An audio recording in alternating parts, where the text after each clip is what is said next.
Bismillahirrahmanirrahim. Assalamualaikum warahmatullahi wabarakatuh. Waalaikumsalam warahmatullahi wabarakatuh.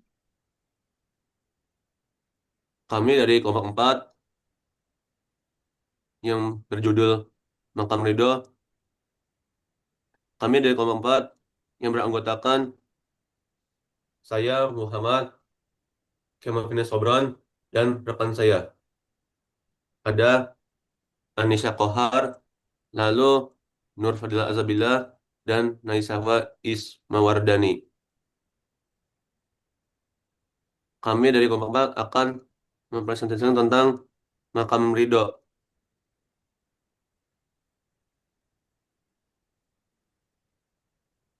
Ya, yang pertama ada makna ridho. Ridho berasal dari kata radiyah yang memiliki arti rela dan menerima dengan suci hati. Sedangkan menurut istilah, ridho berkaitan dengan perkara keimanan yang terbagi menjadi dua macam, yaitu satu, ridho hamba terhadap hukum Allah. Dua, ridho Allah Subhanahu wa Ta'ala terhadap hambanya. Jadi, ridho hamba terhadap hukum Allah itu maksudnya adalah sikap seseorang hamba yang menerima dengan lapang dada segala ketentuan atau hukum dan takdir yang ditetapkan oleh Allah Subhanahu wa Ta'ala. Contohnya, dalam ibadah, ketika Allah memerintahkan seorang hamba untuk melaksanakan sholat 5 waktu, maka seorang hamba akan melaksanakan ibadah sholat 5 waktu itu dengan taat, patuh, dan tanpa merasa terbebani.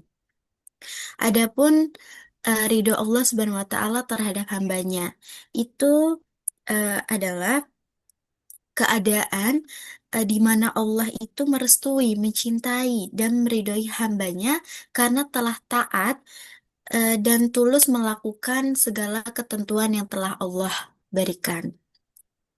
Contohnya itu ketika Allah memberikan ketenangan, kebahagiaan, keberkahan dalam hidup seseorang yang telah menjalankan kehidupan dengan sebaik-baiknya. Next. Adapun perbedaan ridho dan sabar. Ridho. Ridho adalah penerimaan penuh dan ikhlas atas takdir Allah, bahkan tanpa merasakan kesedihan sedikit pun. Sifatnya pun lebih tinggi dari sabar. Hukumnya dianjurkan atau sunnah, meskipun ada pendapat yang mengatakan wajib. Jadi, ridho itu artinya seorang muslim yang menerima segala ketentuan Allah dengan lapang dada, baik itu hal yang menyenangkan maupun yang menyedihkan. Orang yang ridho itu tidak hanya menahan diri dari keluhan yang berlebihan atau rasa sedih yang berlebihan, tetapi mereka itu benar-benar ikhlas dan tenang di dalam hati sehingga tidak merasakan perasaan yang berat hati. Dalam tingkatan iman sendiri, ridho itu adalah tingkatan yang paling atas dibanding dengan sabar. Karena kalau sabar sendiri masih ada perasaan menahan rasa seperti sedih atau masih berat hati. Kemudian sabar. Sabar adalah tindakan menahan diri dari keluhan dan penderitaan saat menghadapi masalah. Wajib bagi setiap muslim yang menghadapi musibah untuk bersifat sabar, bersikap sabar. Ya, jadi sabar itu sendiri artinya mengendalikan diri agar tidak mengeluh, marah secara berlebihan ketika menghadapi kesulitan atau segala sesuatu yang eh, tidak baik-baik saja. Sabar sendiri itu lebih menekankan kepada menahan diri meski hati masih terasa berat. Contohnya dalam suatu kasus, misalnya kehilangan harta. Orang yang ridho, ia tidak hanya menahan diri, tetapi juga menerima dengan lapang dada. Ia berpikir bahwa mungkin uang ini ada yang lebih membutuhkan, dan Allah akan menggantikannya dengan yang lebih baik lagi.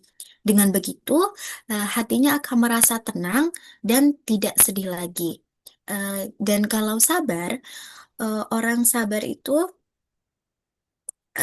ia Saat menghadapi kehilangan harta misalnya, ia masih merasa sedih, namun ia masih bisa untuk menahan perasaan sedihnya itu. Ia menahan diri juga untuk tidak marah-marah dan berkeluh kesah secara berlebihan. Ia mungkin hanya berkata dalam hati, ini sudah takdir Allah, aku harus sabar. Jadi pada intinya, sabar itu menahan diri dari keluhan meski hati masih terasa berat. Sedangkan ridho sendiri itu sudah sampai pada tahap ikhlas, lapang dada, bahkan bisa melihat kebaikan di balik ujiannya tersebut. Boleh, next.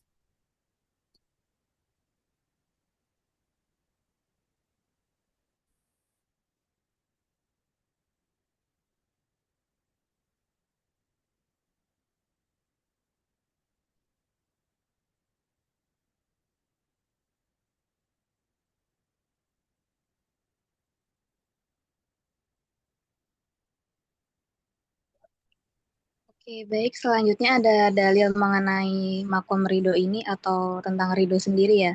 Yang pertama ada dari surat At-Taubah ayat 72. Bismillahirrahmanirrahim. Waridwana minallahi akbar. Yang berarti dengan dan keridhaan Allah lebih besar. Kemudian ada dalil dari surat Al-Bayyinah yaitu Allah ridho terhadap mereka dan mereka pun ridho kepadanya. Boleh di next? Kemudian ada dalil dalil dari hadis yaitu sesungguhnya jika Allah menyayangi suatu kaum, maka dia akan menguji mereka. Barang siapa yang ridho, maka baginya keriduan Allah. Dan barang siapa yang marah, maka baginya murka Allah.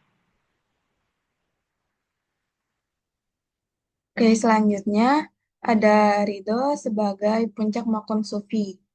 Puncak makom sufi yang dimaksud adalah makom ridho yang merupakan tahap tertinggi dalam perjalanan spiritual para salik atau penempuh jalan sufi.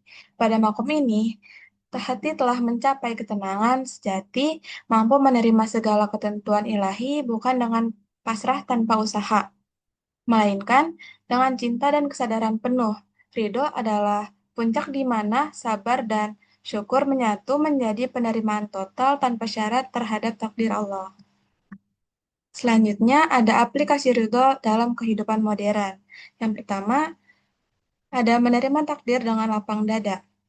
Menyadari bahwa setiap kejadian yang menimpa adalah ujian dari Allah, baik itu berupa musibah, kehilangan harta, keluarga, atau pekerjaan, maupun nikmat yang diberikan. Yang kedua, ada menjaga ketenangan batin. Ketika seorang ridho, ia akan lebih mudah mengingat Allah yang pada gilirannya akan membawa ketenangan dan mengurangi stres secara serta kecemasan.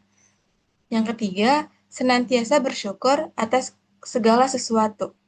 Untuk menunjukkan sikap ridho, kita harus selalu bersyukur. Dengan bersyukur kepada Allah Subhanahu wa taala atas kenikmatan yang kita terima, Allah Subhanahu wa taala akan melipat gandakan kenikmatan tersebut.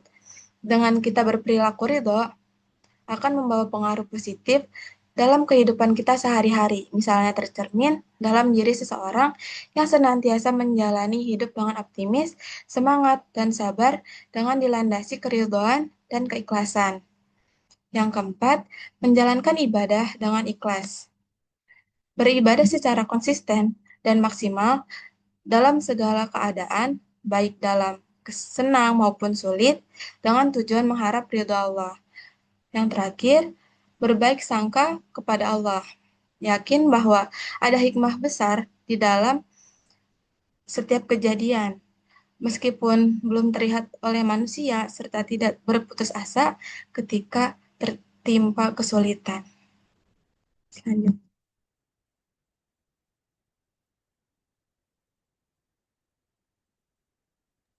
Baik, kesimpulan makam ridho adalah makam di mana seorang hamba bisa dengan rela menerima segala ketentuan yang telah ditakdirkan dengan penuh kepercayaan dan kepasrahan karena mereka yakin bahwa segala hal yang datang dari Allah adalah yang terbaik.